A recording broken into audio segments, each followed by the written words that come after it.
누군가의 제자가 되는 것은 일반인과 다른 사람이 되는 것입니다. 늦게 배우는 사람은 뭐 한 40살까지도 배우는 것 같아요. 그렇게 우리 인생에는 배울 것이 많이 있습니다. 예수님의 제자가 되는 것, 이것은 예수님께 배우는 거죠. 배운다고 하는 것은 이론만 배우는 것이 아니고 그분과 똑같아지는 것을 포함하는 것이기 때문에 제자가 된다고 하는 것은 단지 지식만을 말하는 것이 아니에요. 어떤 사람이 비치 전문가를 찾아갔어요. 오기라고도 하죠. 어떻게 비치 전문가가 될 수 있을까? 이 선생님을 찾아가 가지고 저를 비치 전문가로 길러주십시오. 그랬더니 비치 돌덩어리를 하나 손에 쥐어주면서 그거 붙들고 있으라는 거예요. 다음 날 갔더니 또 다른 돌덩어리를 주면서 그거를 붙들고 있으라는 거예요. 그렇게 몇 달을 했더니 지루해졌죠. 선생님, 비치 전문가를 만들어 달라고요. 그래? 그러면 또 내일 와봐라. 다음 날 또 손에 돌을 쥐어줍니다. 그랬더니 제자가 선생님한테 말하는 거예요. 이건 비치가 아니잖아요. 선생님이, 너는 이미 진짜 비치를 만져보면 알 수 있는 실력을 갖추었다. 이런 이야기를 했다는 거예요. 어떤 기술을 익히는 사람들 보면 뭐 요리사가 되고 싶어서 어떤 주방에 갔더니 뭐 설거지만 3년 시키더라. 뭐 그런 이야기들을, 전설 같은 이야기들을 들어봅니다. 예수님의 제자가 되는 것도 제자들에게 있어서는 참 오랜 과정이었을 것이라고 생각이 들어요. 짧은 3년, 마치 오늘날 신학대학원처럼 3년 교육이었지만 신학대학원은 아침에 출근해서 저녁에 퇴근하는 시간 동안만 공부를 하고 돌아오지만 예수님의 제자들은 하루 종일 예수님과 함께 있으면서 예수님과 함께 먹고 자고 모든 일들을 경험하면서 예수님과 같은 사람이 되어가는 것이었습니다. 예수님이 그런데 제자들에게 요구하는 것, 나의 제자는 이런 사람이 되어야 한다 하는 그런 말씀 가운데 첫 번째는 예수께서 제자들에게 이르시되 실족하게 하는 것이 없을 수는 없으나 그렇게 하는 자에게는 화가 있다. 다른 사람을 걸려 넘어지게 만드는 거죠. 그렇게 하지 말라는 것입니다. 그런데 그 앞에 그런 일이 없을 수는 없다. 걸려 넘어지는 일이 없을 수는 없다. 우리도 다른 사람들의 말을 통해서 상처를 받고 작은 행동을 통해서 심지어 어떨 때는 표정 하나를 보고서도 실족할 때가 있어요. 그래서 매사 조심해야 되지요. 그런데 실족할 수 있는 일이 왜 없을 수 없을까? 이 세상은 타락한 인간들이 사는 곳이기 때문에, 그리고 마귀가 계속해서 우리를 미혹하기 때문에 실족하는 일이 없을 수는 없어요. 그렇지만 실족시키지 않도록 주의해라 이거예요. 그런 세상이지만 다른 사람들을 상처 주지 않도록 주의해라. 그러면 하나님이 실족하는 일이 없을 수 없게 만들어 놓으셨으니 그 책임이 하나님께 있는 것 아니냐? 이렇게 말하는 것은 억지주장이에요. 하나님께서는 우리를 로봇으로 만들지 않으셨거든요. 우리의 모든 선택과 행위의 책임이 오롯이 우리들 자신에게 있는 것입니다. 왜냐하면 하나님은 우리에게 그것을 구분하고 이길 수 있는, 분별할 수 있는 능력도 주셨기 때문이에요. 작은 자는 어떤 사람들인가? 작은 자를 실족시키는 것은 연자맷돌을 목에 메고 바다에 던져지는 것이 낫다는 거예요. 연자맷돌은 무슨 요즘 조경해 놓은 데 보면 가끔 볼 수 있지요. 사람의 힘으로는 돌릴 수 없고 소나 나귀가 돌리는 것입니다. 사사기에 보면은 삼손이 그걸 돌렸죠. 작은 자가 얼마나 소중하길래 하나님께서는 작은 자 하나를 실족시키면은 목에다가 연자맷돌을 메고 깊은 바다에 던져지는 편이 오히려 낫다고 말씀하실까? 하나님의 눈에는 작아서 쓸모없는 사람이 아무도 없어요. 하나님께는. 그런데 우리들의 눈에는 나보다 조금 못하면은 작은 자로 보이죠. 이 심판이 너무 가혹한 것처럼 느껴지기도 합니다.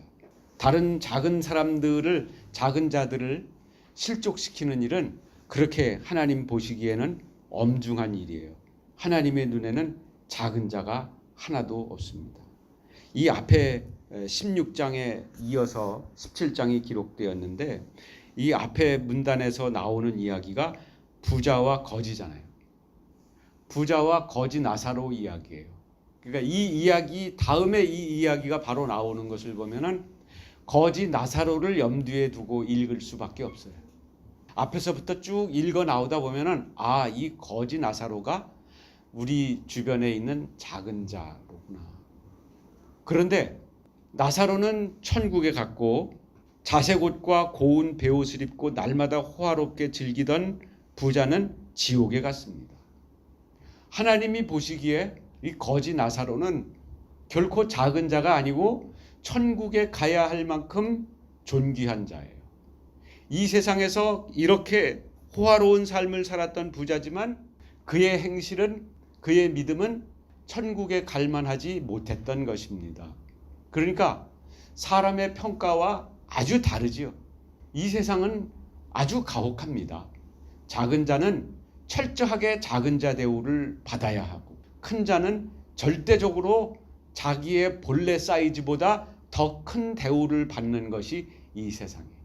작은 자는 본래 사이즈보다 더 작은 대우를 받고 큰 자는 본래 사이즈보다 더 큰 대우를 받는 것이 이 세상입니다. 2017년 행정안전부 통계에 보면은 우리나라 전국에서 교통사고 사망자가 4,185명이었대요.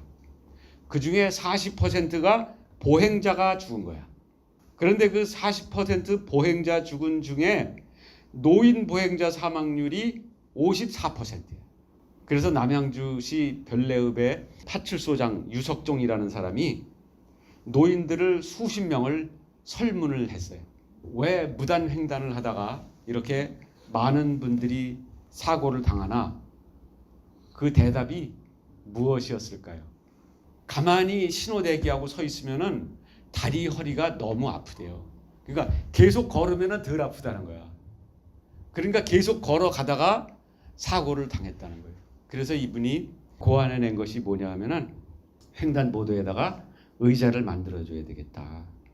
이것이 이 남양주 별내읍에서 처음 시작된 장수의자라고 하는 의자였다. 노인들은 우리 가운데 약자들이고 작은 자예요. 그러나 하나님 보시기에는 전혀 소중함을 잃어버린 자들이 아니죠. 또 어떤 사람들일까요? 장애인들이라든지 가난한 사람들이라든지 어떤 기능이 떨어지는 사람들, 그런 사람들을 실족시키지 말라는 거예요. 저는 우리 집사람 무슨 기계 같은 거 잘 못 다룬다고 맨날 제가 뭐라고 잔소리를 합니다. 우리는 나보다 좀 못하거나 나와 좀 다르면은 차별하는 그런 인간적인 속성을 가지고 있습니다. 그런데 참 안타까운 것은 제 아내 같은 경우에는 즉시 반격을 해서 자기가 작은 자 대우를 받는 것을 용납을 하지를 않습니다. 그런데 진짜 안 된 일은 뭐냐면은 이런 푸대접을 받으면서도 자기가 푸대접을 받는 것을 당연하다고 생각하는 사람들이에요. 권리 주장을 못해요. 이런 사람들의 인권은 다른 사람들이 챙겨줘야 됩니다. 그래서 작은 자 하나를 실족하게 하면 연자맷돌을 목에 메고 깊은 바다에 던져지는 것이 더 낫다. 하나님 말씀하세요. 왜냐하면 하나님은 작은 자의 하나님이에요.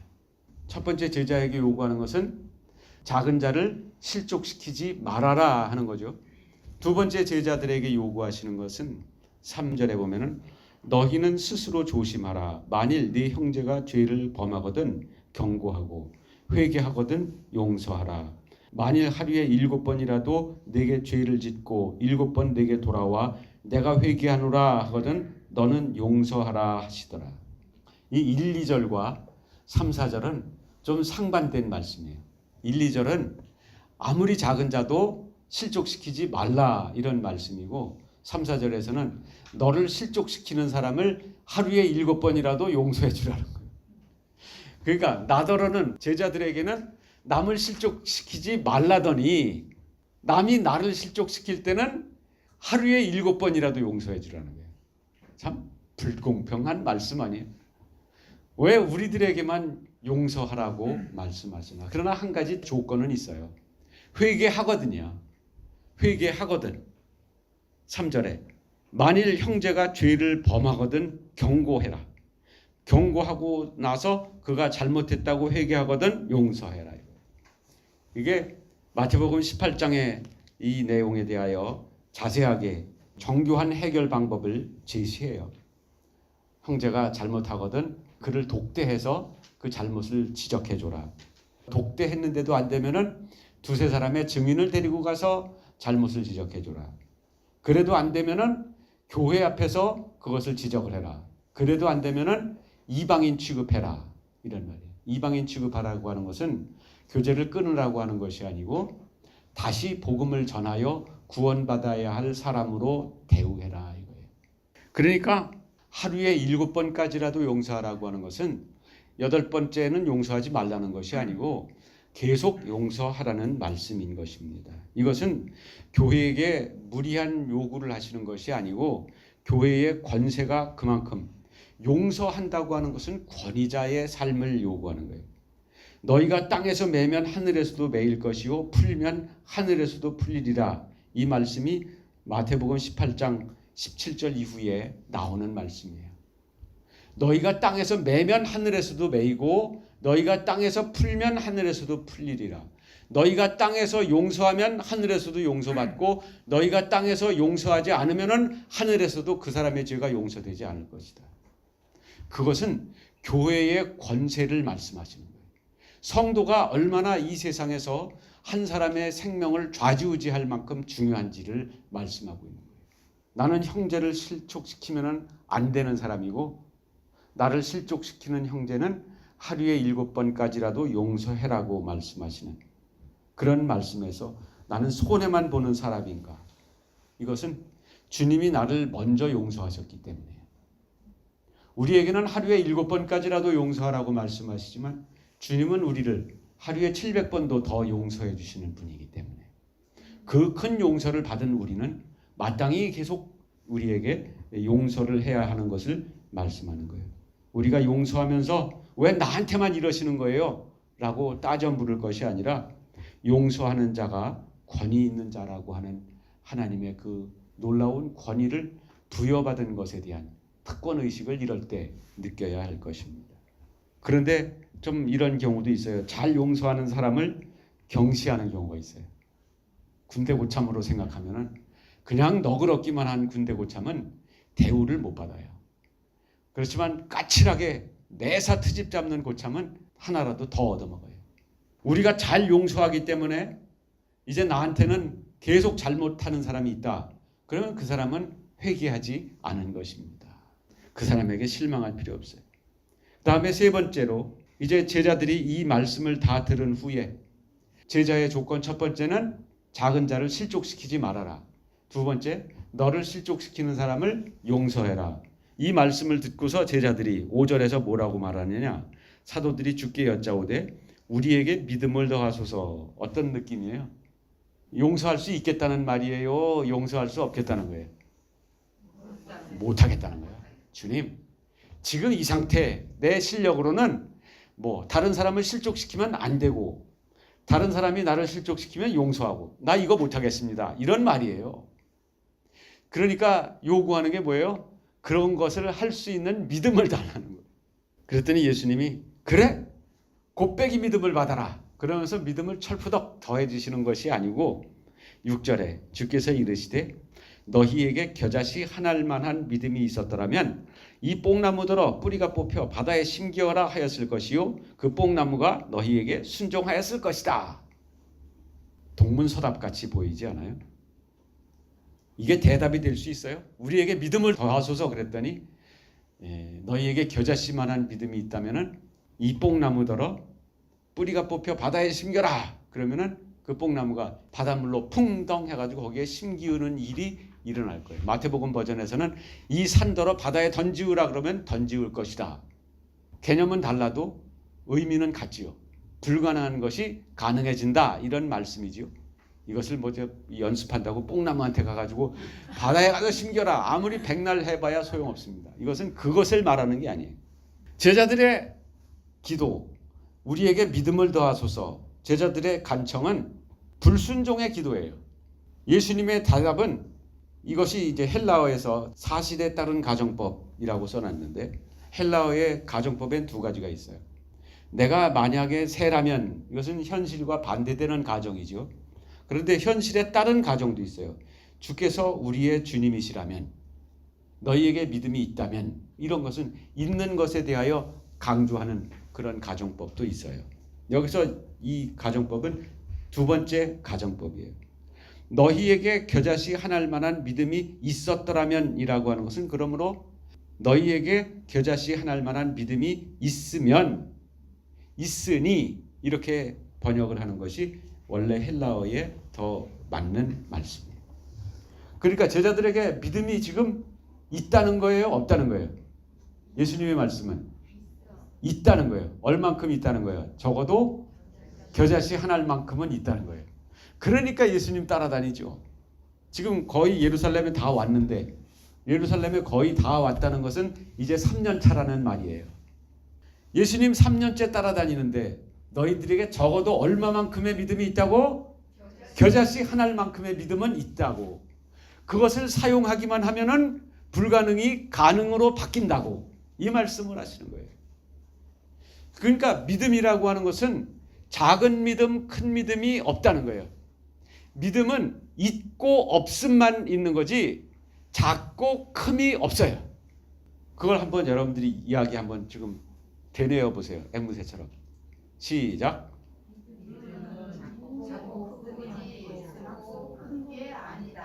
그러면 믿음은 있고 없음만 있는 거야. 믿음은 겨자씨 하나만큼만 있어도 불가능이 가능해질 정도로 능력이 나타난다고 하는 것입니다. 아멘. 그런데 제자들의 요구는 뭐예요?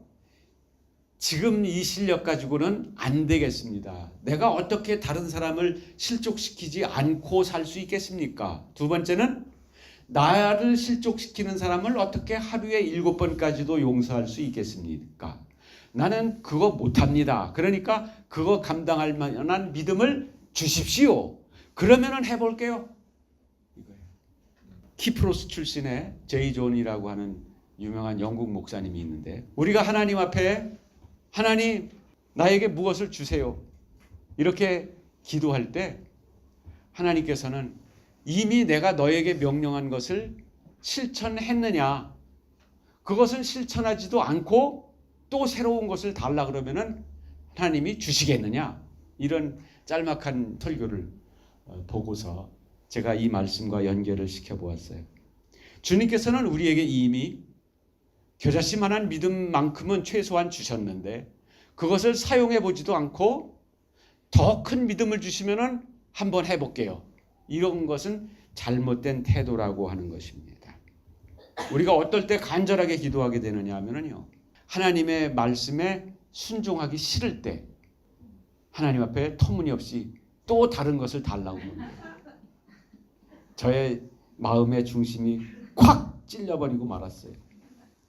이미 주셨는데 더 달라고 하면 주실까? 이미 손에 든 것을 사용해라.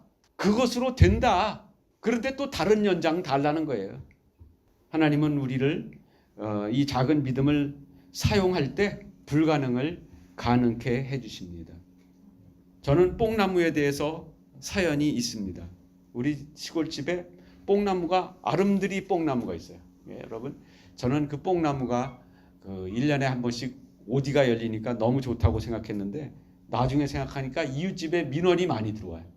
그래서 자꾸 그 가지를 치라 그래요. 그래서 어느 날은 그냥 확 베어버렸어요. 근데 베어버린 후에도 계속해서 또 나와요. 뽕나무는 모든 나무 중에 뿌리가 가장 깊은 나무예요. 이거는 뽑아서 없애버릴 수가 없어요. 한번 거기 뽕나무 있었으면 바로 또 나와요. 또 나오고 또 나와요. 그렇기 때문에 뽕나무를 뽑아서 바다에 던지어져라 하는 것은 이루어지기가 어려운 일이에요. 그래서 불가능을 가능케 하신다고 하는 것을 말씀하는 것입니다. 결론적으로 말씀드립니다. 7절에서부터 10절까지 아주 긴 결론이에요.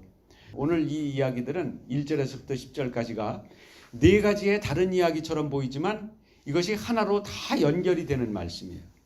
너희 중 누구에게 밭을 갈거나 양을 치거나 하는 종이 있어 밭에서 돌아오면 그더러 곧 와 앉아서 먹으라 말할 자가 있느냐.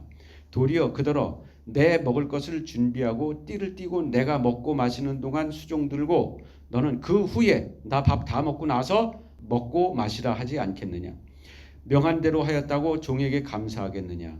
이와 같이 너희도 명령받은 것을 다 행한 후에 이르기를 우리는 무익한 종이라 우리가 하여야 할 일을 한 것뿐이라 할지니라. 이것이 제자도의 마지막 결론이에요. 앞에서 주님께 요구받은 실족시키지 말아라, 너를 실족시키는 사람을 용서해라, 겨자씨만한 믿음만 있어도 그거 다 할 수 있다, 이렇게 제자됨의 도리에 대하여 가르쳐 주신 후에 그 수고 다 했어도 나는 무익한 종입니다 해야지, 하나님 이렇게 수고했으니까 나한테 밥 좀 차려주세요 라고 말할 수 없다는 거예요. 그런 사람이 누구예요? 바리새인들이죠. 정말 바리새인들은 일반 사람들보다 경건한 삶을 살기로 유명한 사람들이에요. 그런 사람들은 뭐가 잘못되었길래 예수님과 원수가 되었나? 자기들의 그 착한 일에 대해서, 자기들이 율법을 잘 지킨 일에 대해서 보상을 받으려고 그래. 그러니까 하나님을 채무자로 만들어버리는 거예요. 하나님 내 품삯 주세요. 그러나 우리는 아무리 잘했어도 아무리 수고했어도 하나님이 주시는 그 은혜에 값을 지불할 만큼 큰 일을 한 사람은 없어요. 밭에서 하루 종일 일하고 들어왔어요.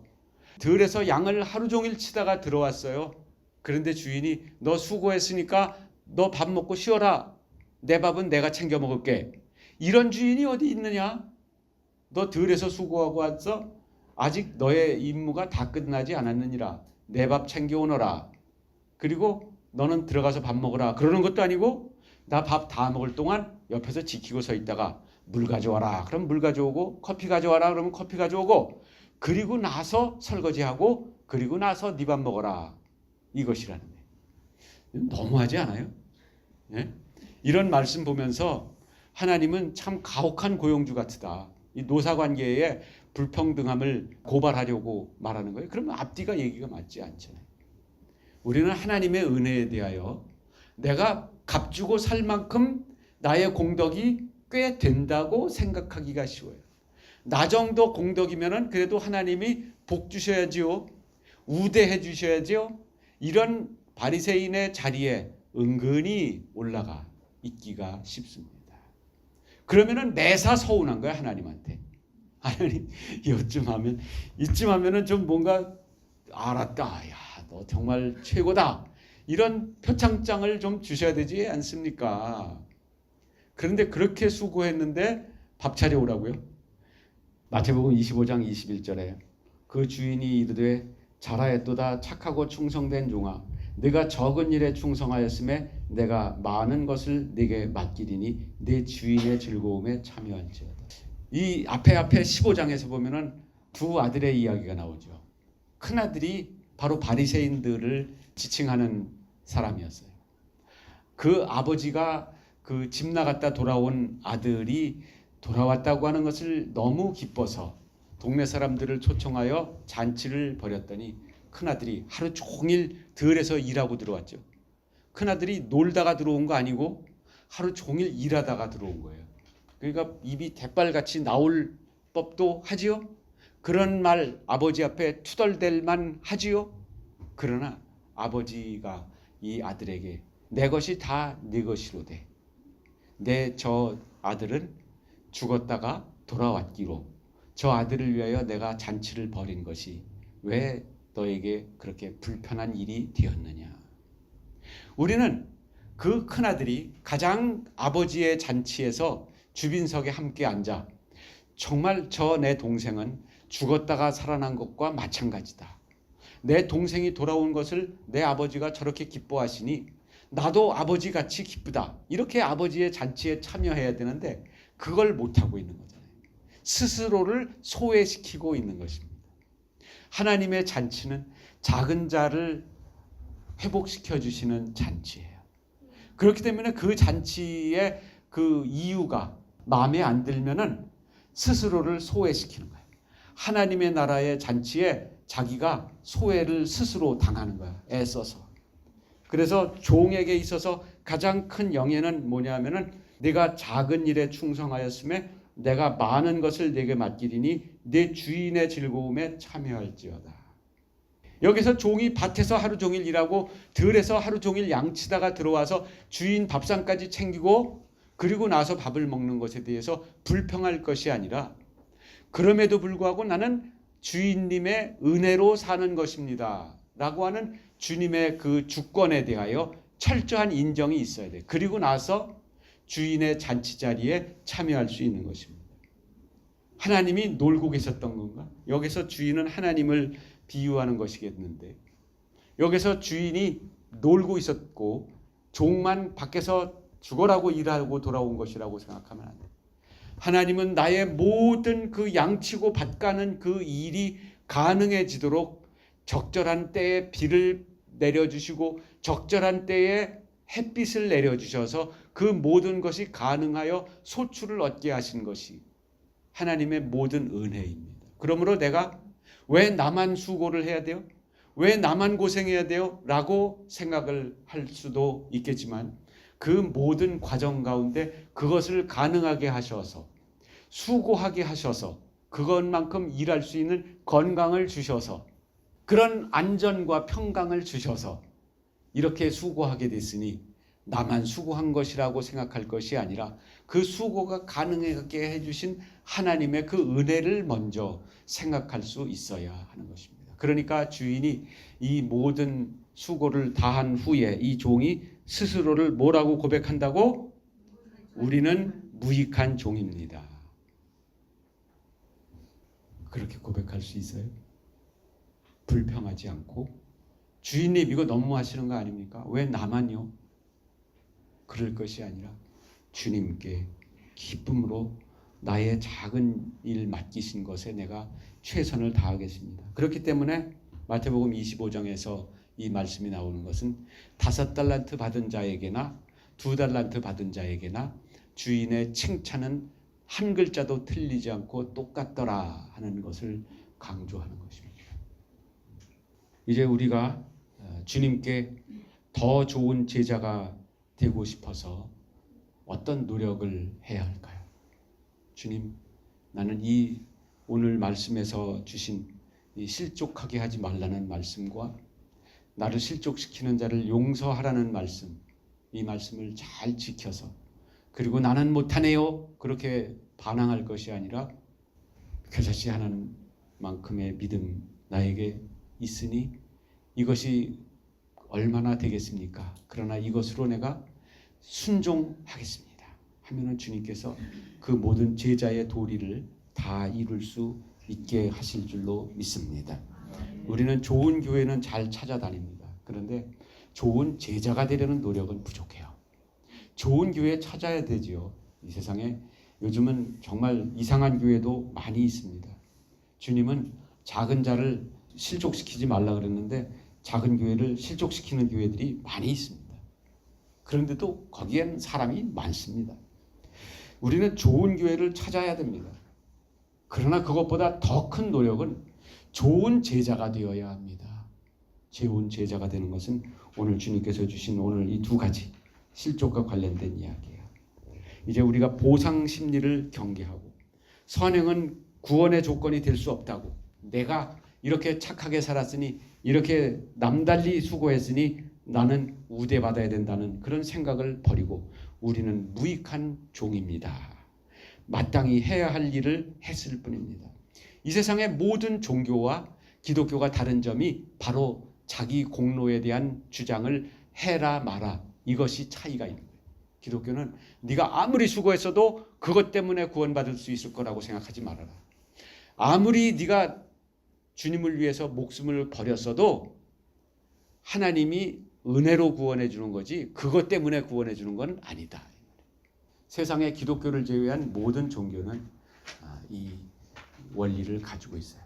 사람들이 C.S. 루이스에게 물었다는 거예요.